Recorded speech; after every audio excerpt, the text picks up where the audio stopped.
এখন যে সময়টা চলতেছে সেই সময়টা হচ্ছে খুবই গুরুত্বপূর্ণ একটা সময়। আরবিতে যে মাসগুলো আছে সে মাসের মধ্যে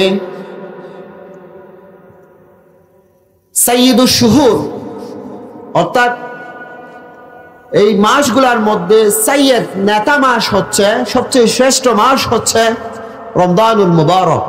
শ্রেষ্ঠ মাস কি? রমজানুল মুবারক। এই যে মাস চলতেছে আরবিতে, এই মাস শেষ হলেই আমরা সেই মাসের দিশা আমরা পেতে পারি। তো এর আগের মাস হচ্ছে শাবান মাস। কি মাস? শাবান মাস। এখন যে মাস হতেছে সেটা শাবান মাস। ইসলামের মধ্যে আরবি মাসের গণনা এই শাবান মাসের গুরুত্বও কম নয়। অন্যান্য মাসের চেয়ে এই মাসের গুরুত্ব ইসলামের মধ্যে রয়েছে। আল্লাহর হাবিব সাল্লাল্লাহু আলাইহি ওয়াসাল্লাম যখন রজব মাস আসতো তখন থেকে রমজান মাসের জন্য প্রস্তুতি গ্রহণ করতেন। সুবহানাল্লাহ। কোন মাস আসলে? রজব মাস আসলেই আল্লাহর হাবিব সাল্লাল্লাহু আলাইহি ওয়াসাল্লাম অন্তরের মধ্যে স্বপ্ন লালন করত, আশান্বিত হতো, আল্লাহ আমাকে শাবান মাস, রজব মাস অতিক্রম করে আমাকে রমজান মাস পর্যন্ত পৌঁছে দিন। আল্লাহর হাবিব সাল্লাল্লাহু আলাইহি ওয়াসাল্লামের বিভিন্ন হাদিস থেকে পাওয়া যায়, রজব মাস যখন আল্লাহর হাবিব সাল্লাল্লাহু আলাইহি ওয়াসাল্লামের কাছে চলে আসতো তখন থেকে একটা দোয়া আল্লাহর হাবিব সাল্লাল্লাহু আলাইহি ওয়াসাল্লাম করে যেতেন। আল্লাহর হাবিব সাল্লাল্লাহু আলাইহি ওয়াসাল্লাম বলতেন, আল্লাহুম্মা বারিক লানা ফি রজব ওয়া শাবান ওয়া বাল্লিগনা রমাদান। আল্লাহর হাবিব সাল্লাল্লাহু আলাইহি ওয়াসাল্লাম বলছেন, আল্লাহুম্মা বারিক লানা ফি রজব ওয়া শাবান, ইয়া রাব্বাল আলামিন, রজব শাবান মাসের মধ্যে আমাদেরকে বারাকাত দান করুন এবং আমাদের হায়াতটাকে রমজান পর্যন্ত পৌঁছে দিন। এই দোয়াটি কে করেছেন? আল্লাহর হাবিব সাল্লাল্লাহু আলাইহি ওয়াসাল্লাম করেছেন। আল্লাহর হাবিব সাল্লাল্লাহু আলাইহি ওয়াসাল্লাম আমাদের জন্য আইডল। দুনিয়ার কোন ব্যক্তির কোন জীবন আদর্শ গ্রহণ করা আল্লাহ তাআলা জায়েজ করে দেয় নাই। একমাত্র কোন ব্যক্তির জীবন আদর্শ যদি আমাদেরকে মানতে হয় সেটাই হচ্ছে আমার নবী, আপনার নবী, বিশ্ব নবী হযরত মুহাম্মদ মুস্তাফা সকলে বলে সাল্লাল্লাহু আলাইহি ওয়াসাল্লাম। আল্লাহর নবী সাল্লাল্লাহু আলাইহি ওয়াসাল্লামের জীবন পই পই করে অনুসরণ করা উম্মতে মুহাম্মাদি থেকে শুরু করে কিয়ামত অবধি পর্যন্ত যত উম্মত আসবে প্রত্যেকের জন্য ফরজ। আল্লাহর নবী সাল্লাল্লাহু আলাইহি ওয়াসাল্লামের জীবনটাই হচ্ছে আমাদের জন্য আদর্শ। আল্লাহ সুবহানাহু ওয়া তাআলা আল্লাহর নবীর জীবনীকে সার্টিফাইড করে দিয়েছেন। আল্লাহ হাবিব সাল্লাল্লাহু আলাইহি ওয়াসাল্লাম বলেন, ওয়া ইন্নাকা লাআলা খুলুকিন আযীম। আল্লাহ সুবহানাহু ওয়া তাআলা আমাদের রব, আমাদের মালিক, আমাদের সৃষ্টিকর্তা, একমাত্র ব্যক্তি আমার নবী মুহাম্মদ সাল্লাল্লাহু আলাইহি ওয়াসাল্লামের চরিত্র নিয়ে, জীবনী নিয়ে তিনি একটা সার্টিফিকেট দিয়ে দিয়েছেন, ওয়া ইন্নাকা লাআলা খুলুকিন আযীম। ও আমার বান্দারা তোমরা শুনো, দুনিয়াতে যদি খুলুকুল আযীম থেকে থাকে সেটা হচ্ছে মুহাম্মদুর রাসূলুল্লাহ সাল্লাল্লাহু আলাইহি ওয়াসাল্লাম। সকলে বলি সুবহানাল্লাহ। যে নবীর আগে পেছনে কোনো গুনাহ নাই, যে নবীর জীবনের মধ্যে কোনো প্রকার ভুল নাই, ত্রুটি নাই, সেই নবীর জীবনীটা হচ্ছে আমাদের জন্য অনুসরণীয়, অনুকরণীয়। সে নবী সাল্লাল্লাহু আলাইহি ওয়াসাল্লাম যখন রজব মাস আসতো তখন তিনি এই দোয়াটি করতেন, আল্লাহুম্মা বারিক লানা ফি রজব ওয়া শাবান ওয়া বাল্লিগনা রমাদান। আমাদের সে দোয়া পড়ার প্রয়োজন আছে না নাই? আল্লাহর হাবিব সাল্লাল্লাহু আলাইহি ওয়াসাল্লাম যেহেতু বলেছেন, আমরাও বিভিন্ন মসজিদের মধ্যে ইমাম এবং খতিবদেরকে এই দোয়া পড়তে শুনি। যখন তারা নামাজ শেষে দুই হাত তুলে আল্লাহর কাছে বলে, তারা বলে, রব্বানা আতিনা ফিদ দুনিয়া হাসানাতাও ওয়া ফিল আখিরাতি হাসানা ওয়া কিনা আযাবান নার। সাথে সাথে বলে, আল্লাহুম্মা বারিক লানা في رجب وشعبان وبلغنا رمضان আল্লাহ আমাদের এই রজব মাস শাবান মাসের মধ্যে বরকত দান করো, আমাদের হায়াতে বরকত দান করো, আমাদের মালে বরকত দান করো, আমাদের আমলে বরকত দান করো, আমাদের পুরো জীবনটাকে আপনি বরকত করে দিন। সুবহানাল্লাহ। প্রিয় উপস্থিতি, আল্লাহর হাবিব সাল্লাল্লাহু আলাইহি সাল্লাম রজব মাসের মধ্যে প্রস্তুতি গ্রহণ করতেন। এমনকি শাবান মাস যখন আসতেন আল্লাহর হাবিব সাল্লাল্লাহু আলাইহি সাল্লাম একটা দিন গণনা করতেন। একটা দিন যাচ্ছে কখন রমজান মাস আসতেছে, আরেকটা দিন যাচ্ছে রমজান মাসের জন্য প্রিপারেশন নিচ্ছে। এমনকি আল্লাহর হাবিব সাল্লাল্লাহু আলাইহি সাল্লাম শাবান মাসের 1 তারিখ থেকে 15 তারিখের ভিতরে তিনি রোজা রাখতেন। যখন 15 তারিখ পর্যন্ত চলে আসতো, এর পরবর্তীতে তিনি রোজা না রেখে রমজানের জন্য তিনি প্রস্তুতি গ্রহণ করতেন। বিভিন্ন হাদিস থেকে রওয়ায়াত বর্ণনা পাওয়া যায়, আল্লাহর হাবিব সাল্লাল্লাহু আলাইহি ওয়াসাল্লাম যখন শাবান মাস ঢুকতেন তখন তিনি রমজানের জন্য প্রস্তুতি গ্রহণ করতেন। একজন কৃষক যখন হাল চাষ করার সময় আসে তখন সে তার অন্যান্য কাজগুলো সব ছেড়ে দিয়ে হাল চাষ করার জন্য কোমরে গামছা বেঁধে তিনি প্রস্তুতি গ্রহণ করে। ঠিক তেমনি ভাবে আল্লাহর বান্দা যারা হবে, আল্লাহর নবী সাল্লাল্লাহু আলাইহি ওয়াসাল্লামের উম্মত যারা হবে, তারাও রমজান মাস আসার আগে রমজান মাস যাতে সফল করতে পারে, রমজান মাসের পরিপূর্ণ বারাকাত যাতে অর্জন করতে পারে, তারা শাবান মাস যখন আসবে তখন তারা প্রিপারেশন গ্রহণ করবে, তারা রমজানের জন্য প্রস্তুতি গ্রহণ করবে। হাদিস শরীফের মধ্যে এসেছে আল্লাহর নবী সাল্লাল্লাহু আলাইহি ওয়াসাল্লাম রমজান মাসের আগে শাবান মাস যখন আসতো তিনি খুবই সতর্কতার সাথে জীবনযাপন করতেন। তিনি খুব সতর্কতা অবলম্বন করতেন। দিন যায় রাত যায় তিনি রমজানের জন্য প্রিপারেশন গ্রহণ করতেন। এই জন্য আমাদেরকেও এই শাবান মাস যে যাচ্ছে, এই শাবান মাসের মধ্যে আমাদেরকেও রমজানের জন্য প্রিপারেশন গ্রহণ করতে হবে। এই শাবান মাসেরও গুরুত্ব ইসলামের মধ্যে রয়েছে। আল্লাহর হাবিব সাল্লাল্লাহু আলাইহি ওয়াসাল্লামের হাদিস عن أبي موسى الأشعري رضي الله تعالى عن رسول الله صلى الله عليه وسلم قال إن الله لا يطلع في ليلة النصف من شعبان فيغفر لجميع خلقه إلا لمشرك أو مشاهن আল্লাহর হাবিব সাল্লাল্লাহু আলাইহি ওয়াসাল্লামের হাদিস, নবী সাল্লাল্লাহু আলাইহি ওয়াসাল্লাম বলেছেন ইন্নাল্লাহা লা ইয়াত্তালিউ ফি লাইলাতিন নিসফি মিন শাবান ফায়াগফিরু লিজামি'i খালকিহি ইল্লা লিমুশরিকিন আও মুশাহিন। আল্লাহর নবী সাল্লাল্লাহু আলাইহি ওয়াসাল্লাম বলেন ইন্নাল্লাহা লা ইয়াত্তালিউ, নিশ্চয় আল্লাহ তাআলা মনোযোগ দেন, মনোনিবেশ করেন ফি লাইলাতিন নিসফি মিন শাবান, শাবান মাসের মধ্যবর্তী রাতে অর্থাৎ 15 শাবান মাসে আল্লাহর নবী সাল্লাল্লাহু আলাইহি ওয়াসাল্লাম বলেন আল্লাহ তাআলা তার সকল প্রকার সৃষ্টির প্রতি মনোযোগ দেন। আল্লাহর নবী আরো বলেন ফায়াগফিরু লিজামি'i খালকিহি, আল্লাহর সৃষ্টির মধ্যে যত সৃষ্টি আছে ওই প্রত্যেকটা সৃষ্টিকে আল্লাহ তাআলা ক্ষমা করে দেন। ইল্লা লিমুশরিকিন আও মুশাহিন, কিন্তু 2 প্রকার মানুষদেরকে আল্লাহ তাআলা ক্ষমা করে দেন না। আল্লাহ নবী বলেছেন 15 শাবান সামনে যে শুক্রবার দিবাগত রাত, যে রাতটি আসতেছে সে রাতের ব্যাপারে আল্লাহ নবী সাল্লাল্লাহু আলাইহি ওয়াসাল্লাম বলেছেন ওই রাতে আল্লাহ তাআলা দুনিয়ার প্রথম আসমানের মধ্যে এসে সকল সৃষ্টির প্রতি মনোনিবেশ করেন এবং তার সকল সৃষ্টিকে ক্ষমা করে দেন। মাত্র 2 প্রকার মানুষদেরকে তিনি ক্ষমা করে দেন না।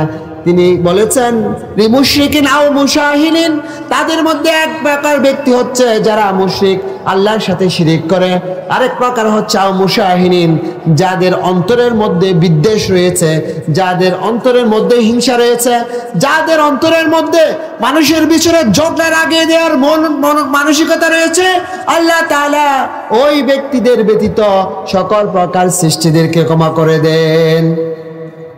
আবার দেখেন আল্লাহ তাআলার যে মাসগুলা দিয়েছেন তার মধ্যে এই শাবান মাসের গুরুত্ব এটা এই জন্য যে শাবান মাসের 15 শাবান দিবাগত রাত্রে আল্লাহ তাআলা দুনিয়ার আসমানের মধ্যে এসে তার সকল প্রকার সৃষ্টিদেরকে ক্ষমা করে দেন। এই রকম ফজিলতপূর্ণ রাত আর অন্যান্য মাসের মধ্যে আল্লাহ তাআলা রাখেন নাই। এই জন্য এই রাতটার জন্য শাবান মাসের গুরুত্ব এত বেশি।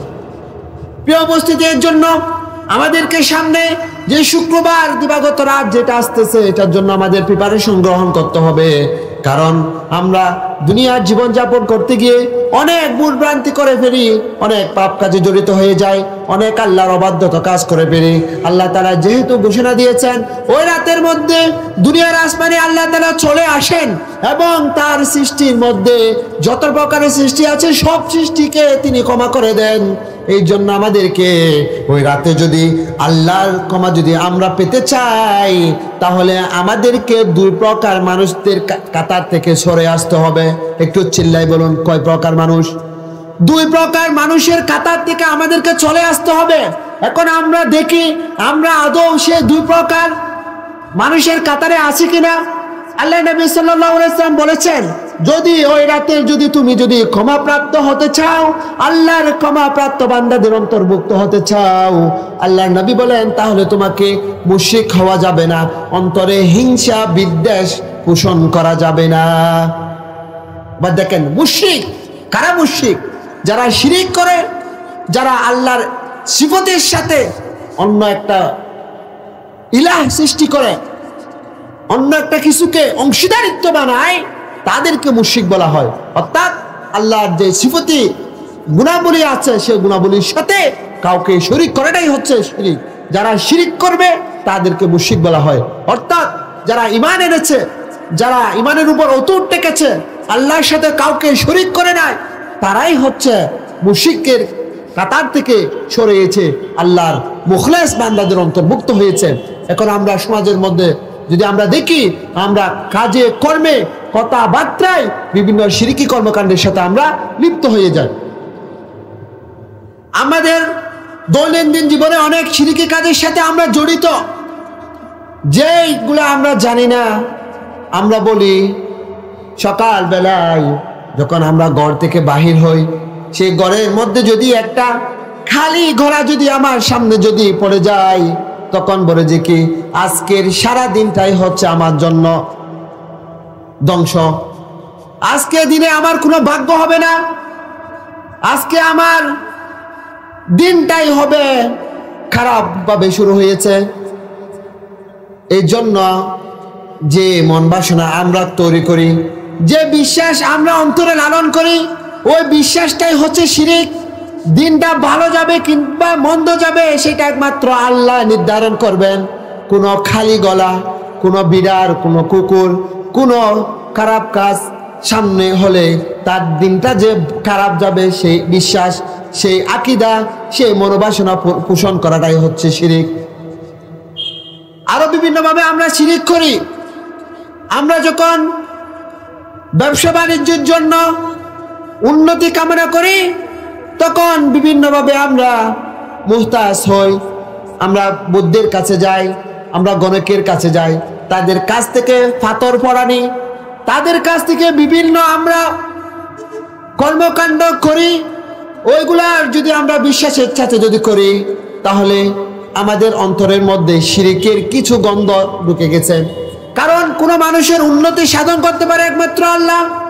কোনো ব্যক্তির যদি সন্তান সন্ততি যদি না হয়, তাহলে তারা দ্রুত গিয়ে গণকের কাছে চলে যায়, বৈদ্যের কাছে চলে যায়, তাদের কাছ থেকে বিভিন্নভাবে তাবিজ পড়া নেই। তারা বিশ্বাস করে অমুক বৈদ্যের কাছে গেলে, অমুক গণকের কাছে গেলে তার দেয়া যে একটা জিনিস সেটা যদি আমি যদি গ্রহণ করি তাহলে আমি বাচ্চা জন্ম দিতে পারবো। ওই বিশ্বাস যদি আমি যদি অন্তরের মধ্যে রাখি, তাহলে আমার অন্তরের মধ্যে শিরকি মনোবাসনা তৈরি হয়ে গেছে। সুতরাং যারা শিরিক করবে তারা মুশরিক হয়ে যাবে। ওই রাত্রের মধ্যে আল্লাহ তাআলা সকলকে ক্ষমা করে দেবেন, কিন্তু যারা মুশরিক, যারা শিরিক করবে তাদেরকে ক্ষমা করবেন না। এই জন্য আমরা যদি শাবান মাসের তিনি 15 তারিখে দিবাগত রাতে আল্লাহর ক্ষমা প্রাপ্ত বান্দার অন্তর্ভুক্ত হতে চাই, তাহলে আমাদের অন্তরের মধ্যে যত রকমের কুসংস্কার আছে, যত রকমের শিরকি আকীদা আছে, শিরকি বিশ্বাস আছে, সকল প্রকার শিরকি বিশ্বাস থেকে আমাদেরকে দূরে সরে আসতে হবে। আরো আছে ওয়ার মুশাহিদিন, যারা বিদ্বেষ পোষণ করবে আল্লাহ তাআলা তাদেরকে ওই রাত্রে ক্ষমা করবেন না। মুশাহিন কারা? মুশাহিন হচ্ছে ওই ব্যক্তি যার অন্তরের মধ্যে বিদ্বেষ থাকবে, দুই ব্যক্তির মধ্যে ঝগড়া লাগায় দেওয়ার মতো মনোভাব যাদের অন্তরে থাকবে তাদের হচ্ছে বিদ্বেষ। তার আরো সমর্থক শব্দ হচ্ছে হিংসা পোষণ করা। কোন ব্যক্তির জীবন উন্নত হচ্ছে তা দেখে আমার অন্তরের মধ্যে সহ্য হচ্ছে না। কেউ একজন টাকা ইনকাম বেশি করতেছে, কেউ একজন মানুষ সমাজের মধ্যে জনপ্রিয়তা লাভ করতেছে, তার জনপ্রিয়তা দেখে আমার অন্তরের মধ্যে হিংসা হচ্ছে। এই রকম যদি মন বাসনা যদি আমার অন্তরে থাকে, আল্লাহর নবী বলেছেন ওই রাত্রের মধ্যে সকল প্রকার সৃষ্টি আল্লাহর ক্ষমার অন্তর্ভুক্ত হবে। যার অন্তরের মধ্যে হিংসা, যার অন্তরের মধ্যে বিদ্বেষ পোষণ করবে, ওই ব্যতীত বাকি সবাই আল্লাহর ক্ষমা প্রাপ্ত হয়ে যাবে। এর জন্য আমাদের অন্তরের মধ্যে হিংসা পোষণ করা যাবে না। এখন হিংসা আমাদের সমাজের মধ্যে রন্ধ্রে রন্ধ্রে ঢুকে গেছে। কোনো একটা আমার পাশের বাড়ির যদি কেউ যদি একতলা থেকে 2 তলা যদি দালান যদি তৈরি করতে চায়, আমরা সেটা সহ্য করতে পারি না। কেউ যদি ভালো একটা চাকরি পায় তাহলে আমরা হিংসায় জ্বলে যাই। আমার পাশের বাড়ির ছেলে যদি একটা যদি ভালো রেজাল্ট করে, আমার হিংসায় আমরা জ্বলে যাই। এরকম যদি কারোর অন্তরে যদি কামনা যদি থাকে, অন্যের জন্য যদি হিংসা থাকে, বিদ্বেষ থাকে, অন্যকে ক্ষতি করার মনোবাসনা যদি থাকে, তাহলে আল্লাহ তাআলা ওই রাত্রিতে যাদেরকে ক্ষমা করবেন আমরা সে ক্ষমাপ্রাপ্ত ব্যক্তির অন্তর্ভুক্ত হতে পারবো না। সম্মানিত উপস্থিতি, আল্লাহর হাবিব সাল্লাল্লাহু আলাইহি ওয়াসাল্লাম বলেছেন ওই রাত্রিতে আরো অনেক ফজিলত রয়েছে। শাবান মাসের মধ্যে অনেক ফজিলত রয়েছে। শাবান মাস এই জন্য গুরুত্বপূর্ণ, আল্লাহর নবী সাল্লাল্লাহু আলাইহি ওয়াসাল্লামের বিবি হযরত আয়েশা সিদ্দিকা রাদিয়াল্লাহু তাআলা আনহা বলেন, এক রাত্রিতে আল্লাহর নবী সাল্লাল্লাহু আলাইহি ওয়াসাল্লাম আয়েশা সিদ্দিকা রাদিয়াল্লাহু তাআলা আনহার ঘরের মধ্যে রাত্রি যাপন করছিলেন। অর্ধরাত্রির মধ্যে আয়েশা সিদ্দিকা রাদিয়াল্লাহু তাআলা আনহা দেখলেন আল্লাহর নবী সাল্লাল্লাহু আলাইহি ওয়াসাল্লাম সে বিছানার মধ্যে নাই। সে ভয়ে হাত দিয়ে দেখলেন আল্লাহর নবী তার পাশে নাই। সে উঠে আল্লাহর নবীকে খুঁজতে লাগলো। খুঁজতে খুঁজতে মদিনা মুনাওয়ারার জান্নাতুল বাকির মধ্যে আল্লাহর নবী সাল্লাল্লাহু আলাইহি ওয়াসাল্লামকে খুঁজে পেলেন।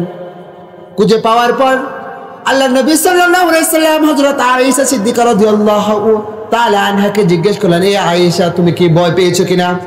আমি কি তোমার হক নষ্ট করব সে ভয়ে কি তুমি আমাকে খুঁজতে এসেছো? আল্লাহর নবী সাল্লাল্লাহু আলাইহি ওয়াসাল্লাম বলেছেন, তিনি বললেন, ইয়া আয়েশা সিদ্দিকা রাদিয়াল্লাহু তাআলা আনহা, আজকের রাতটা সম্পর্কে তুমি জানো কিনা? আজকের রাতটা হচ্ছে 15 শাবান, অর্থাৎ শাবান মাসের দিবাগত রাত। এই রাত্রির মধ্যে আল্লাহ তাআলা অনেক ফজিলত রেখেছেন, যার কারণে আল্লাহর নবী সাল্লাল্লাহু আলাইহি ওয়াসাল্লাম তার বিবির কাছ থেকে আলাদা হয়ে জান্নাতুল বাকির মধ্যে গিয়ে তিনি যত জান্নাতুল বাকির মধ্যে যত মায়ের ছাইত আছে প্রত্যেকের জন্য দোয়া করলেন। সুতরাং এই রাত্রির মধ্যে অনেক ফজিলত রয়েছে।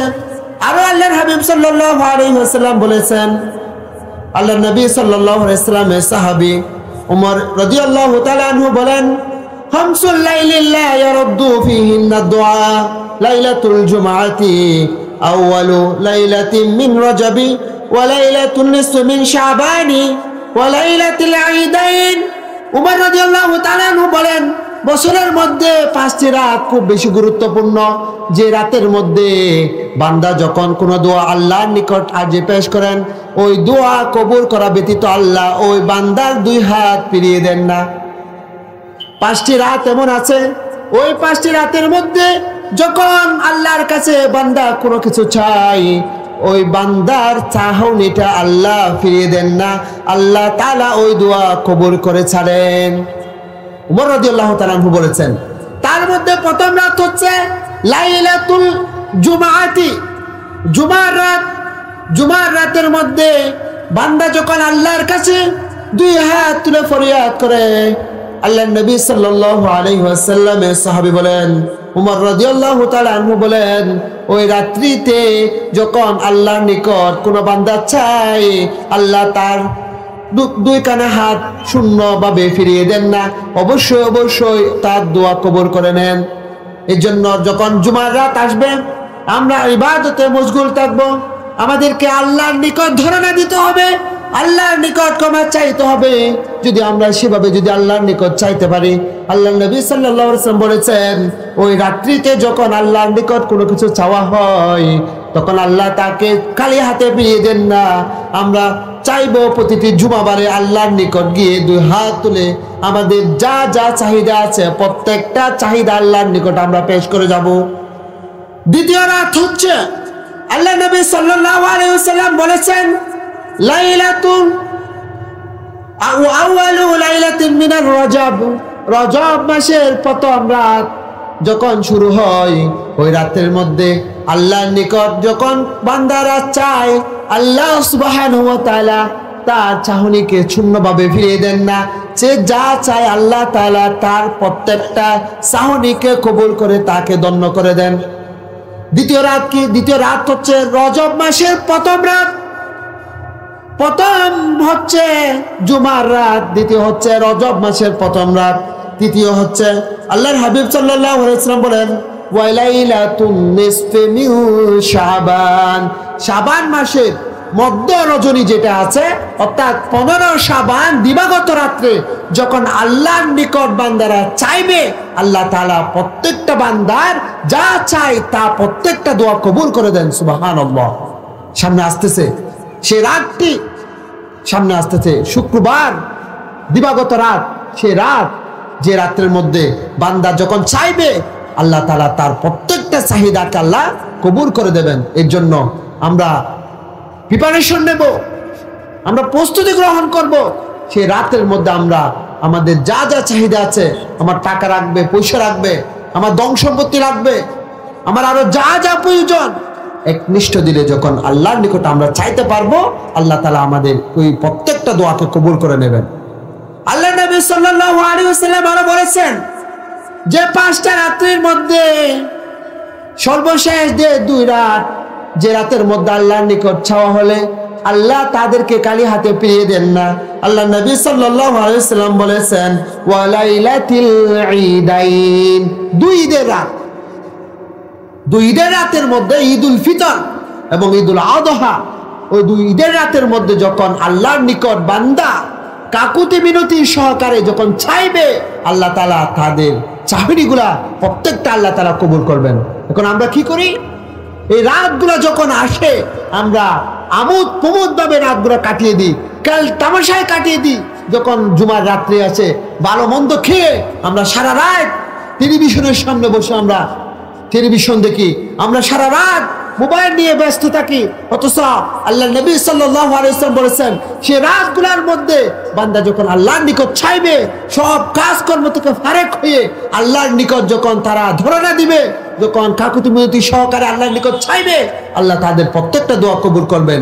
আমরা সেই রাতগুলাকে আমোদ প্রমোদ, আমরা মজার খেল তামাশার ভাবে আমরা কাটিয়ে দিই।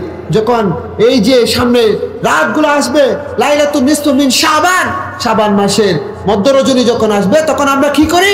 আমাদের সমাজের মধ্যে একটা ট্রেডিশন হয়ে যায়, আমাদের চাউল ভিজতে হবে, গোশত আনতে হবে, মুরগি জবাই করতে হবে, সেগুলো ভালোভাবে রান্না করে সারা রাত আমরা খেয়ে সারা রাত এদিক কিন্তু ঘোরাফেরা করবো, গল্প গুজব করবো, সেরকম একটা ট্রেডিশন আমরা করে ফেলেছি। অথচ সেদিন আমরা অল্প খেয়ে, যাতে আমরা সারা রাত জাগ্রত থাকতে পারি, অল্প খেয়ে আমাদেরকে রাত্রে যাপন করার মন মানসিকতা তৈরি করতে হবে। সম্মানিত উপস্থিতি, আর যে শেষের 2টি রাত ঈদুল ফিতর এবং ঈদুল আযহা, এই 2টা রাতও খুবই গুরুত্বপূর্ণ, যে রাতগুলোর মধ্যে আল্লাহর নিকট চাওয়া হলে আল্লাহ তাদেরকে শূন্য হাতে ফিরিয়ে দেন না। আমরা কি করি? যখন ঈদের রাত আছে আমরা সারা রাত গল্প গুজবের মধ্যে কাটিয়ে দিই, সারা রাত আমরা অবৈধ অশ্লীল আমরা কাজকর্মের মধ্যে, ফাঁসা কাজকর্মের মধ্যে লিপ্ত থাকে। সম্মানিত উপস্থিতি, এর জন্য সামনে যে রাতগুলো আসতেছে আমাদেরকে গুরুত্ব সহকারে আমাদের সেই রাতগুলো অতিবাহিত করতে হবে। জুমার রাত, রজব মাসের প্রথম রাত, নিসফে শাবানের রাত এবং 2 ঈদের রাত, এই প্রত্যেকটা রাতকে আমরা যদি মূল্যায়ন করতে পারি, আল্লাহ তাআলা কাছে আমরা যদি মূল্যের সাথে আমরা যদি আল্লাহর নিকট যদি চাইতে পারি, আল্লাহ তাআলা আমাদের প্রত্যেকটা চাহনিকে অবশ্যই কবুল করবেন। এই রজব মাস, শাবান মাস কেন গুরুত্বপূর্ণ হয়েছে? কারণ রমজান মাসের পাশাপাশি শাবান মাস থাকার কারণে রমজান যেরকম গুরুত্বপূর্ণ, ফজিলতপূর্ণ, তার সাথে সাথে শাবান মাসটাও গুরুত্বপূর্ণ হয়েছে। আমাদের সমাজের মধ্যে মেম্বারের সাথে, চেয়ারম্যানের সাথে যে ব্যক্তি থাকে, চেয়ারম্যানের যে মূল্য, তার সমান মূল্য ওই চেয়ারম্যানের সাথে যে থাকে তারও। চেয়ারম্যানের প্রতি যে থাকে তার দাম একটা বেশি না হম। সমাজের অন্যান্য মানুষ হতে পারে, চেয়ারম্যানের প্রতি যে থাকে তার একটা দাম একটা বেশি না থাকে না। তাইলে চেয়ারম্যানের সাথে থাকার কারণে, চেয়ারম্যান সম্মানিত ব্যক্তি, ওই সম্মানিত ব্যক্তির সাথে থাকার কারণে চেয়ারম্যানের যে সিকিউরিটি, তারও যদি মূল্য বেড়ে যায়, ঠিক তেমনি ভাবে রমজান মাস হচ্ছে আপনার সাইয়্যিদুশ শুহুর, সব মাসের সর্দার মাস হচ্ছে, নেতা মাস হচ্ছে রমজান মাস। রমজান মাসের পাশাপাশি শাবান মাস থাকার কারণে শাবান মাসের দামটাও আল্লাহ তাআলা বাড়িয়ে দিয়েছেন। তাহলে রমজান মাস থাকার কারণে শাবান মাসের দাম যদি বেড়ে যায়, তাহলে আমাদেরকে সেই শাবান মাসকেও মূল্যায়ন করতে হবে এবং পাশাপাশি আমাদেরকে রমজান মাসের প্রিপারেশন গ্রহণ করতে হবে। সম্মানিত উপস্থিতি, আমরা খেল তামাশায় আমরা এই দিনগুলা কাটিয়ে দিই। আমাদের হায়াত থেকে কত রমজান মাস সরে যায়, কত রমজান আমাদের হায়াত থেকে চলে গেছে, আমরা রমজানের পরিপূর্ণ স্বাদ এখনো পর্যন্ত গ্রহণ করতে পারি নাই। আল্লাহর হাবিব সাল্লাল্লাহু আলাইহি ওয়াসাল্লাম বলেছেন, একদিন মদিনার মিম্বারের মধ্যে জুমার খুতবা দেওয়ার জন্য আল্লাহর নবী সাল্লাল্লাহু আলাইহি ওয়াসাল্লামের মিম্বারের প্রথম কাদের মধ্যে পা রাখলেন। পা রাখার সাথে সাথে আল্লাহর নবী সাল্লাল্লাহু আলাইহি ওয়াসাল্লাম বললেন আমিন। আবার দ্বিতীয় তাকের মধ্যে যখন উঠলো, তখন আল্লাহর নবী সাল্লাল্লাহু আলাইহি ওয়াসাল্লাম বললেন আমিন। তৃতীয় সিঁড়ির মধ্যে যখন পা দিলেন, তখনও বললেন আমিন। এই হাদিসটি মিশকাত শরীফের মধ্যে বর্ণনা হয়েছে। সাহাবীরা তাজ্জব হয়ে গেল, এইরকম কর্মকাণ্ড তো আল্লাহর নবী কখনো করে নাই। প্রথম সিঁড়িতে পা রাখলেন, শুধু শুধু বললেন আমিন। দ্বিতীয় সিঁড়িতে পা রাখলেন, শুধু শুধু বললেন আমিন। তৃতীয় সিঁড়িতে পা রাখলেন, শুধু শুধু বললেন আমিন। সাহাবীরা নামাজ শেষ করে আল্লাহর নবী সাল্লাল্লাহু আলাইহি ওয়াসাল্লামকে ঘিরে ধরলেন এবং জিজ্ঞেস করলেন, ইয়া রাসূলুল্লাহ, ইয়া হাবিবাল্লাহ, আপনি তো এরকম কখনো করেন নাই। হঠাৎ করে আপনি প্রথম সিঁড়িতে পা রাখলেন, আপনি বললেন আমিন। দ্বিতীয় সিঁড়িতে পা রাখলেন, বললেন আমিন। তৃতীয় সিঁড়িতে পা রাখলেন, বললেন আমিন। আমাদেরকে একটু কারণটা জানিয়ে দিন। তখন আল্লাহর নবী সাল্লাল্লাহু আলাইহি ওয়াসাল্লাম বললেন, আমি যখন মিম্বারের প্রথম কাঠের মধ্যে প্রথম সিঁড়িতে পা রাখলাম, তখন জিবরিল আমিন এসে বলল, যে ব্যক্তি রমজান মাস পেয়েছে এবং তার হায়াত থেকে গুনাহ মাফ করতে পারে নাই, ওই ব্যক্তির জন্য ধ্বংস অবধারিত। জিবরিল আমিন বললেন, যে ব্যক্তি রমজান মাস পেয়েছে, রমজান মাস পাওয়ার পরে তার হায়াত থেকে, আমলনামা থেকে গুনাহগুলা মুছতে পারে নাই, ওই ব্যক্তির জন্য ধ্বংস।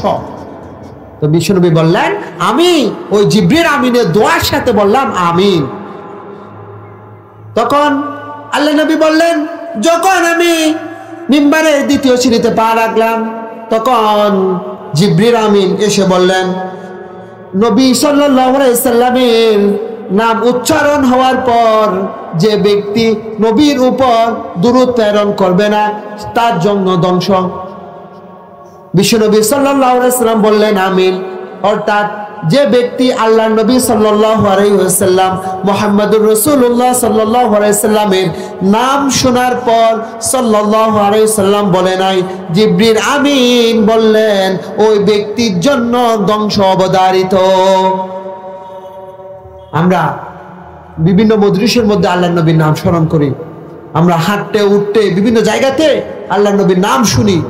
তাহলে কিরকম গুরুত্বপূর্ণ একটা মাসালা দেখেন, আল্লাহর নবীর নাম শোনার পর কেউ যদি আল্লাহর নবীর উপর যদি দুরূদ প্রেরণ না করে, জিবরিল আমিন নিজে লানত দিয়েছে তার জন্য ধ্বংস। তো বিশ্বনবী সাল্লাল্লাহু আলাইহি ওয়াসাল্লাম বলেছেন আমিন, আমি বললাম আমিন, আল্লাহ কবুল করুক। এখানে একটা মাসালা হচ্ছে, যেমন এরকম কোরআনের মাজলিসের মধ্যে আল্লাহর নবীর নাম নেওয়া হয় কি হয় না? অনেকবার নেওয়া হয়। তাহলে এখানে মাসালা হচ্ছে, একবার বিশ্বনবী সাল্লাল্লাহু আলাইহি ওয়াসাল্লাম প্রথমবার উচ্চারণ করা হয়, একবার দুরূদ প্রেরণ করলে হক আদায় হয়ে যাবে। কিন্তু কেউ যদি চায় প্রত্যেকবার নামের পর আল্লাহর নবীর উপর দুরূদ প্রেরণ করবে, সেটা করাই যাবে। কিন্তু একবার দুরূদ যদি প্রেরণ করা হয়, তার দুরূদের হক আদায় হয়ে যাবে। তো বিশ্বনবী সাল্লাল্লাহু আলাইহি ওয়াসাল্লাম তার সাহাবীদেরকে বললেন, যখন আমি আমার মিম্বারের তৃতীয় সিঁড়িতে পা রাখলাম, তখন বিশ্বনবী সাল্লাল্লাহু আলাইহি ওয়াসাল্লামের কাছে জিবরিল আমিন এসে বলল, যে ব্যক্তি তার মা বাবা দুজন অথবা একজনকে পাওয়ার পরও জান্নাত অর্জন করতে পারে নাই, অর্থাৎ জান্নাত উপযোগী ব্যক্তি হিসেবে নিজেকে গঠন করতে পারে নাই, যে ব্যক্তির জন্য ধ্বংস আমি জিবরিল তার জন্য বদদুয়া করে দিলাম। বিশ্বনবী সাল্লাল্লাহু আলাইহি ওয়াসাল্লাম বললেন আমিন। আবার দেখেন, আল্লাহ নবী সাল্লাল্লাহু আলাইহি ওয়াসাল্লাম এই তিনটা ঘটনাকে কেন্দ্র করে আমিন বললেন, এবং এই আমিন বলার পেছনে কারণ হচ্ছে জিবরিল আমিন নিজেই তার জন্য বদদুয়া করেছেন। আল্লাহ নবী সাল্লাল্লাহু আলাইহি ওয়াসাল্লাম সত্যায়িত করেছেন, যে ব্যক্তি রমজান মাস পাবে কিন্তু তার আমলনামা থেকে গুনাহ মুছতে পারবে না, সেই ধ্বংস। যে ব্যক্তি আল্লাহ নবী সাল্লাল্লাহু আলাইহি ওয়াসাল্লামের নাম শোনার পর দুরূদ প্রেরণ করবে না, সেই ধ্বংস। এবং বৃদ্ধ মা বাবাকে পাওয়ার পরও যে ব্যক্তি জান্নাত অর্জন করতে পারবে না, সেই ধ্বংস। আমরা পারবো কিনা ইনশাআল্লাহ এই হকগুলো আদায় করতে? সামনে যে রমজান মাস আসতেছে, আমরা এইবারে রমজান মাসকে অন্যান্য বারের রমজান মাসের মতো হেলে দুলে পার করতে চাই না। এই রমজান মাসের আমাদের একটা প্রিপারেশন হতে হবে, আমাদের একটা স্লোগান হতে হবে, এই রমজান মাস আমাদের জীবন থেকে গুনাহ মাফ করার একটা রমজান মাস। পারবো কিনা ইনশাআল্লাহ? এবং যখন আমরা আল্লাহ নবী সাল্লাল্লাহু আলাইহি ওয়াসাল্লামের নাম শুনবো, আমরা সাথে সাথে সাল্লাল্লাহু আলাইহি ওয়াসাল্লাম বলবো। পারবো কিনা ইনশাআল্লাহ? এবং আমরা যাদের মা বাবা এখনো জীবিত আছে, তাদের সাথে আমরা যদি নাফরমানি করেই থাকি, তাহলে আমাদের উচিত এখনই গিয়ে তাদের কাছে ক্ষমা চাওয়া এবং বাকি হায়াতগুলোর মধ্যে তাদের দেখাশোনা করা, তাদেরকে কষ্ট না দেয়া, তাদের সাথে সদাচরণ করা। আল্লাহ নবী সাল্লাল্লাহু আলাইহি ওয়াসাল্লাম বলেছেন, ও আমার উম্মতরা, তোমরা শুনে রাখো, তোমার মা, তোমার বাবা, তোমার জান্নাত। তুমি যদি জান্নাত অর্জন করতে চাও, তাহলে তোমার মায়ের কাছে যাও, তোমার বাবার কাছে যাও। তোমার মাই হচ্ছে তোমার জন্য জান্নাত, তোমার মাই হচ্ছে তোমার জন্য জাহান্নাম। সুতরাং আমাদের যাদের কাছে এখনো মা বাবা জীবিত আছে, জান্নাত লাভ করার সুযোগ এখনো আমাদের হাতে আছে। এর জন্য আমরা চেষ্টা করব আমাদের মা বাবাকে সেবা শুশ্রূষা, তাদের খোঁজ খবর নিয়ে জান্নাত অর্জন করতে। আমরা যদি পারি, তাহলে দুনিয়া থেকে আমরা জান্নাতি ব্যক্তি হিসেবে আমরা বিদায় গ্রহণ করতে পারবো। সম্মানিত উপস্থিতি, এই জন্য আমরা আমাদের হায়াত থেকে আমরা যদি গুনাহগুলো যদি মাফ করতে চাই, তাহলে আমাদের উচিত হবে আমাদের বেশি বেশি করে ক্ষমা চাওয়া, আল্লাহর নিকট মাফ চাওয়া। যে কাজগুলো করলে আল্লাহ ক্ষমা করে দেন, গুনাহ মাফ করে দেন, সেই কাজগুলো বেশি বেশি করে করা। সেরকম একটা আমল হচ্ছে, আল্লাহর নবী সাল্লাল্লাহু আলাইহি ওয়াসাল্লাম বলেছেন, তোমরা ইস্তেগফার করো, তোমরা আল্লাহর নিকট ক্ষমা প্রার্থনা করো। কেননা আমি নবী হয়েও দৈনিক 100 বারের চেয়ে বেশি আল্লাহর নিকট ইস্তেগফার করি। আল্লাহর নবী নিজে 100 বারের চেয়ে বেশি দৈনিক ইস্তেগফার করতেন, আল্লাহর নিকট ক্ষমা প্রার্থনা করতেন। আল্লাহ নবী সাল্লাল্লাহু আলাইহি ওয়াসাল্লাম বলেন, ইস্তেগফার গুলোর মধ্যে একটা সাইয়্যিদুল ইস্তেগফার আছে, সবচেয়ে সেরা একটা ক্ষমার ইস্তেগফার আছে, সেটা হচ্ছে সাদ্দাত ইবনে আউস রাদিয়াল্লাহু তাআলা আনহু বলেন, যে ব্যক্তি সকাল বেলায় থেকে সন্ধ্যার ভিতরে সাইয়্যিদুল ইস্তেগফার করবে, তাহলে ওই সকাল থেকে সন্ধ্যার ভিতরে যদি ওই ব্যক্তি যদি ইন্তেকাল করে, আল্লাহ তাআলা তাকে সাথে সাথে জান্নাতের মধ্যে দাখিল করিয়ে দেবেন। এবং সন্ধ্যার পর থেকে ফজরের আগের ভিতরে যদি সুবহে সাদিকের পূর্বে যদি সেই ব্যক্তি যদি সাইয়্যিদুল ইস্তিগফার করে, ওই সময়ের ভিতরে যদি সে যদি ইন্তেকাল করে, আল্লাহ নবী সাল্লাল্লাহু আলাইহি ওয়াসাল্লাম বলেছেন আল্লাহ তাআলা তার মৃত্যুর সাথে সাথে তাকে জান্নাতে প্রবিষ্ট করে দেবেন। সাইয়্যিদুল ইস্তিগফার অনেকে জানি আমরা, অনেকে জানি না। সাইয়্যিদুল ইস্তিগফারটি হচ্ছে আল্লাহুম্মা আনতা রাব্বি লা ইলাহা ইল্লা আনতা খলাকতানি ওয়া আনা আবদুক ওয়া আনা আলা আহদিক ওয়া ওয়াদিক মাস্তাতাতু আউযু বিকা মিন শাররি মা সানাতু আবুউ লাক বিনি'মাতিকা আলাইয়া ওয়া আবুউ বিযামবি ফাগফিরলি ফাইন্নাহু লা ইয়াগফিরুয যুনুবা ইল্লা আনত। এটা হচ্ছে সাইয়্যিদুল ইস্তিগফার। আল্লাহ নবী বলেছেন সকালে যদি আপনি যদি এটা যদি পড়েন, সন্ধ্যার ভিতর যদি আপনি যদি ইন্তেকাল করেন, আল্লাহ তাআলা চাই আপনাকে জান্নাতে ঢুকিয়ে দিবেন। আর যদি সন্ধ্যায় যদি আপনি যদি এই দোয়া পড়েন, সকালে ঘুম থেকে ওঠার আগে যদি আপনি যদি ইন্তেকাল করেন, আল্লাহ নবী সাল্লাল্লাহু আলাইহি ওয়াসাল্লাম বলেছেন আল্লাহ তাআলা আপনাকে জান্নাতের ভিতরে ঢুকিয়ে দিবেন। পারবো কিনা ইনশাআল্লাহ আমরা সাইয়্যিদুল ইস্তিগফার যারা শিখি নাই আমরা শিখে নেওয়ার চেষ্টা করব। আর ইস্তিগফারের ভিতরে ছোট্ট একটা ইস্তিগফার হচ্ছে আস্তাগফিরুল্লাহ আস্তাগফিরুল্লাহ আস্তাগফিরুল্লাহ। আমরা পড়ি না এটা? এখানে একটা সতর্কতার বিষয় আছে। আমরা যারা মুরব্বী আছি এবং কোরআন আমরা সহিভাবে শিখতে পারি নাই, তাদের ভিতরে একটা ভুল থেকে যায়। যখন তারা বিভিন্ন সময় ইস্তিগফার করে তখন আমরা শুনতে পাই আস্তাগফিরুল্লাহ বলে। কি বলি আমরা? আস্তাগফিরুল্লাহ। এখানে আমাদের অসতর্কতার কারণে আমাদের সওয়াবের চেয়ে আমাদের গুনাহটা আরো বেশি হয়ে যায়।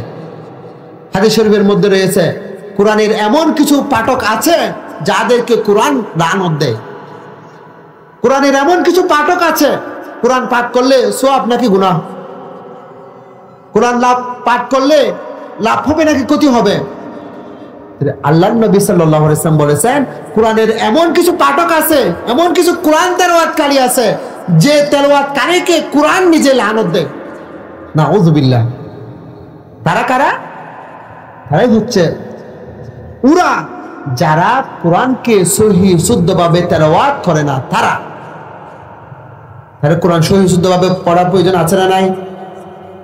তার একটা উদাহরণ হচ্ছে আমরা যখন ইস্তিগফার করি, আস্তাগফিরুল্লাহ আস্তাগফিরুল্লাহ পড়ি, তখন আমাদের অসতর্কতার কারণে অনেক সময় আমরা আস্তাগফিরুল্লাহকে আস্তাগফিরুল্লাহ বলি। হামজা সিন আস্তাগ, হামজা সিন তা গইন আস্তাগ, সেখানে আমরা হামজা সিন তা কাফ, কাফটা উচ্চারণ করি আস্তাগফিরুল্লাহ আস্তাগফিরুল্লাহ আমরা বলি, অথচ সেটার শুদ্ধটা হচ্ছে আস্তাগফিরুল্লাহ। সবাই বলি কি? আস্তাগফিরুল্লাহ। সবাই বলি। আজকে যারা আমরা সেটা আমাদের যাদের ভুল ভাবে আমরা উচ্চারণ করতাম, আজকে আমরা শিখে যাব। এই যে মাহফিল থেকে, এই বয়ান থেকে অন্তত পক্ষে একটা শিক্ষা আমরা নিয়ে যেতে চাই, সেটা হচ্ছে কি, যদি আগে আমরা যদি এই আস্তাগফিরুল্লাহ যদি ভুলভাবে উচ্চারণ করতাম, আজকের পর থেকে আমরা সেটা শুদ্ধভাবে উচ্চারণ করার চেষ্টা করব। সেটা আমরা প্রত্যেকে বলি আস্তাগফিরুল্লাহ। একটু জোরে বলি আস্তাগফিরুল্লাহ আস্তাগফিরুল্লাহ। সেটা তাহলে কি হবে না? আস্তাগফিরুল্লাহ, কাফ হবে না, হবে গইন আস্তাগফিরুল্লাহ। যদি আমরা যদি আস্তাগফিরুল্লাহ জায়গায় যদি আস্তাগফিরুল্লাহ বলি, কি হবে জানেন? আস্তাগফিরুল্লাহ হচ্ছে গইন ফা রা, গফারা তো ক্ষমা করে দেয়া। কি করে দেয়া? ক্ষমা করে দেয়া। আস্তাগফিরুল্লাহ তো হচ্ছে আল্লাহ আপনি আমাকে ক্ষমা করে দেন, আল্লাহ আপনি আমাকে ক্ষমা করে দেন। ক্ষমা তো করবে, আমরা ক্ষমা তো চাইবো, কারণ আমরা কি করি? পাপ করি, গুনাহ করি, এর জন্য আল্লাহর কাছে চাই আস্তাগফিরুল্লাহ, আল্লাহ তুমি আমাকে ক্ষমা করে দাও। এটা ভালো না? ভালো। যদি আমি যদি সেই জায়গায় যদি আস্তাগফিরুল্লাহ জায়গার মধ্যে যদি আস্তাগফিরুল্লাহ বলি, সেটা মুলক্কাল হয় কাফারা। কাফার, কাফারাত হচ্ছে অস্বীকারী। কাফারাত কি? অস্বীকারী। কাফেরদেরকে কাফের কেন বলা হয়? তারা অস্বীকার করে। কি অস্বীকার করে? আল্লাহর একত্ববাদকে অস্বীকার করে। তারা আল্লাহ এক মানে না, তারা অসংখ্য ক্ষুধা মানে, তারা আল্লাহকে রিজিক দাতা মানে না। রিজিক দেখার জন্য একটা, সূর্যের জন্য একটা, সাগরের জন্য একটা, সুখ দেওয়ার জন্য একটা, দুঃখ দেওয়ার জন্য একটা, অসংখ্য তারা দেবদেবীর পূজা করে। তাহলে তারা আল্লাহকে আল্লাহ বলে স্বীকার করে না, আরো বিভিন্ন অংশীদারিত্ব তারা করে দেয়। এই জন্য তারা অস্বীকারী, কাফার থেকে অস্বীকারী বলা হয়, অর্থাৎ কাফের বলা হয়। তাহলে আমি যদি আস্তাগফিরুল্লাহর জায়গায় যদি আস্তাগফিরুল্লাহ বলি, সেটার অর্থ হয়ে যায় আল্লাহ তুমি আমাকে কাফের বানিয়ে দাও, আল্লাহ তুমি আমাকে কাফের বানিয়ে দাও, নাউযুবিল্লাহ। আমি বলতেছি ভালোর জন্য, হয়ে যাচ্ছে মন্দ। আমি যাচ্ছি আল্লাহ তুমি আমাকে ক্ষমা করে দাও, হয়ে যাচ্ছে আল্লাহ তুমি আমাকে কাফের বানিয়ে দাও। এই জন্য আমাদেরকে সতর্কতার সাথে উচ্চারণ করার প্রয়োজন আছে না নাই?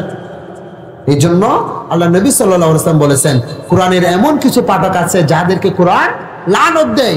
এইভাবে যদি আমরা যদি সারা জীবনে যদি আল্লাহর নিকট যদি বলি আস্তাগফিরুল্লাহ আস্তাগফিরুল্লাহ, আল্লাহ আমাকে ক্ষমা করে দেবে নাকি আমাকে আরো কাফের বানিয়ে দেবে? এর জন্য আমাদের সতর্কতার সাথে আমাদেরকে এই উচ্চারণগুলা করতে হবে। সম্মানিত উপস্থিতি, এই আস্তাগফিরুল্লাহ বলার আরো অনেক ফজিলত রয়েছে। আল্লাহর নবী সাল্লাল্লাহু আলাইহি সাল্লামকে সেই ফজিলত আল্লাহ রাব্বুল আলামিন পবিত্র কোরআনের মধ্যে শিখিয়ে দিয়েছেন। রব্বুল আলামিন সূরা নূহের 10 থেকে 12 নম্বর আয়াতের মধ্যে বলেছেন, ফাকুল তুস্তাগফিরু রাব্বাকুম ইন্নাহু কানা গাফফারা يرسل السماء عليكم مدرارا ويمددكم بأموال وبنين ويجعل لكم جنات ويجعل لكم أنهارا رب العالمين بلن فقلت استغفروا ربكم إنه كان غفارا ও আমার বান্দারা তোমরা আমার নিকট ইস্তেগফার করো, আমার নিকট ক্ষমা প্রার্থনা করো, কারণ আমি একমাত্র ক্ষমা মার্জনাকারী, আমি ক্ষমাশীল একমাত্র আল্লাহ। সুতরাং আমি আল্লাহর নিকট তোমরা ক্ষমা প্রার্থনা করো। আল্লাহর নিকট ক্ষমা চাইলে আল্লাহ ক্ষমা করে দেবেন। এই জন্য কি করতে হবে? ইস্তেগফার করতে হবে। ইস্তেগফার করলে আল্লাহ তাআলা ক্ষমা করে দেন। শুধু তাই নয়, আল্লাহ তাআলা আরো বলেন ইউরসিলিস সামাআ আলাইকুম মিদরারা, ক্ষমা চাইলে আল্লাহর নিকট ইস্তেগফার করলে যখন তোমাদের পানির সংকট হবে, যখন জমিন ফেটে চৌচুর হয়ে যাবে, যখন খাওয়ার পানি পাবে না, তখন যদি আল্লাহর নিকট ইস্তেগফার করে যদি আল্লাহর নিকট চাওয়া হয়, আল্লাহ বলেছেন ইউরসিলিস সামাআ আলাইকুম মিদরারা, আকাশ থেকে পানি দিয়ে আমি তোমাদেরকে পানি দিয়ে দন্ন করে দেব। কিসের ফজিলত? ইস্তেগফারের ফজিলত। আল্লাহ বলেছেন যদি আমার নিকট যদি ইস্তেগফার করো, ক্ষমা চাও, তোমাদেরকে ক্ষমা করে দেব। শুধু ক্ষমা করে দিয়ে আমি ক্ষান্ত হবে না, আমি তোমাদেরকে আকাশ থেকে পানি দিয়ে তোমাদেরকে ধন্য করে দেব। ওয়ায়ুমদিদুকুম বিআমওয়াল, শুধু আমি তোমাদেরকে আকাশ থেকে পানি দেব না, আমি তোমাদেরকে মদদ করব মাল দিয়ে, টাকা পয়সা দিয়ে, ধন সম্পত্তি দিয়ে। আমাদের দুনিয়ার জীবনে ধন সম্পত্তির প্রয়োজন আছে না নাই? মানুষ সকালে ঘর থেকে বাইরে হয়, সন্ধ্যায় আবার বাসায় ফিরে। এরই মধ্যে অনেকে মাঠে যায়, ঘাটে যায়, গাড়ি চলায়, চাকরিতে যায়, বিভিন্ন কঠোর পরিশ্রম করে। সবগুলা কিসের জন্য? ধন সম্পত্তির জন্য, টাকার জন্য, মালের জন্য। তো আল্লাহ তাআলা বলেছেন ওয়ায়ুমদিদুকুম বিআমওয়াল, তোমরা আমার নিকট ক্ষমা প্রার্থনা করো। আমার নিকট ক্ষমা প্রার্থনা করে যদি তোমরা যদি 50টা ছাড়াও, আমি তোমাদেরকে 50টার ভিতরে আমি তোমাদেরকে মাল দিয়ে দেব। এখন আমরা কাজকর্ম করি, ক্ষেত খামার করি না? এখন আপনার ধান রোপণ করতেছে, ধানের ছাড়া রোপণ করতেছে। তো আল্লাহ তাআলা বলছেন ওয়ায়ুমদিদুকুম বিআমওয়াল, আমি তোমাদেরকে মাল দেব। মাল কি শুধু টাকা পয়সা? মালটা হচ্ছে আপনার জায়গা জমি, ক্ষেত খামারের পশু পাখি, আপনার ফল সবজি, প্রত্যেকটা তো মাল। তাহলে আল্লাহ তাআলা আমাদেরকে মদদ করবেন, সাহায্য করবেন, মাল দেবেন। কি করতে হবে? আল্লাহ শর্ত দিয়েছেন ইস্তেগফার করতে হবে। আমি যদি যখন খেতে কাজ করতেছি সেখানে যদি বলি আস্তাগফিরুল্লাহ আস্তাগফিরুল্লাহ, এখান থেকে আপনার ধান রোপণ করতেছি, ধানের চারা রোপণ করতেছি, সাথে বলতেছি আস্তাগফিরুল্লাহ আস্তাগফিরুল্লাহ আস্তাগফিরুল্লাহ, তখন আল্লাহ আকাশ থেকে, উপর থেকে দেখবে, আরশে আজিম থেকে দেখবেন আমার বান্দা আমার কোরআনে শিক্ষা গ্রহণ করতেছে। আমি তো বলেছি আমি তাকে মাল দেব যদি সে আমার নিকট ইস্তেগফার করে। আমি যদি সে দান রোপণ করতেছি, সে দানের বলার সাথে সাথে যদি আল্লাহর নিকট যদি ইস্তেগফার করি, আল্লাহ তো আমাকে আর দান না দিয়ে পারবে না। যেখানে 100 পাই, সেখানে আমরা 200 আরও আল্লাহ আমাদেরকে দিতে পারে। কি করতে হবে? আল্লাহর নিকট আমাদের এই বিশ্বাস রাখতে হবে। আল্লাহ তো বলেছেন যদি ইস্তেগফার করে যদি আল্লাহর নিকট যদি চাই, তাহলে আল্লাহ তাকে ধন সম্পত্তি দিয়ে, টাকা পয়সা দিয়ে তাকে মদত করবেন, সাহায্য করবেন। তাহলে আমাদের কাজকর্ম যা আছে, দান রোপণ করি, আমরা যে মাঠে কাজ করি, আমরা ব্যবসা বাণিজ্য করি, আমরা চাকরি বাকরি করি, আরো যা করি সেগুলাতে সাথে সাথে যদি আমরা যদি ইস্তেগফার করি, আমরা দোকানে বাজারের দোকানে আছে আমাদের, সে বাজারের দোকানে বসে আছি, সাথে সাথে আমরা ইস্তেগফার করতেছি, দেখা যাবে এমন একটি কাস্টমার আসলো আপনার দোকানের অর্ধেক মাল কিনে নিয়ে গেল। এমন একটা পজিশনে আসছে আপনার নিকট যে এতটা অনেক বড় একটা অর্ডার চলে আসছিল। এটা কখন হবে? যখন বিশ্বাসের সাথে আমরা এই আমলটুকু করব, আস্তাগফিরুল্লাহ আস্তাগফিরুল্লাহ, এই আমলগুলো যদি আমরা যদি বিশ্বাসের সাথে যদি আমরা করতে পারি, আমরা যে পজিশনের মধ্যে আসি আল্লাহ তাআলা আমাদের সেই পজিশনের মধ্যে বরকত দান করবে। শুধু তাই নয়, আল্লাহ তাআলা ওই আয়াতের মধ্যে আরো বলেছেন ওয়ায়ুমদিদুকুম বিআমওয়ালিন ওয়া বানিন, আমি ধন সম্পত্তি দিয়ে তোমাদেরকে সাহায্য সহযোগিতা করব এবং তোমাদেরকে ওয়া বানিন, সন্তান সন্ততি দিয়ে তোমাদেরকে আমি আল্লাহ মদদ করে দেব। আমি সন্তান সন্ততি মাধ্যমে তোমাদেরকে সাহায্য সহযোগিতা করে যাব।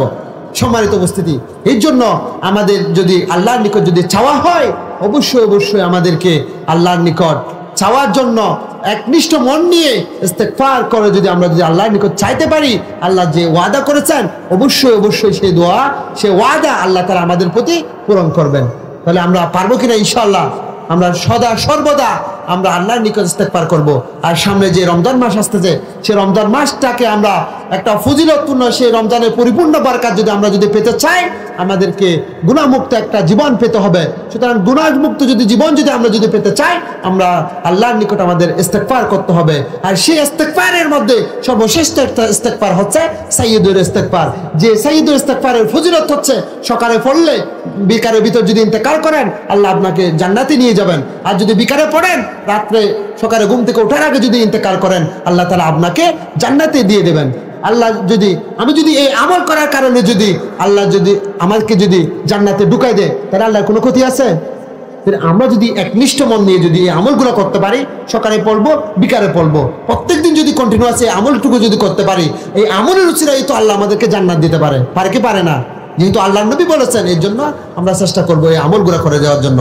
ওয়া মা আলাইনা ইল্লাল বালাগ। ওয়াসসালামু আলাইকুম ওয়া রাহমাতুল্লাহি ওয়া বারাকাতুহু।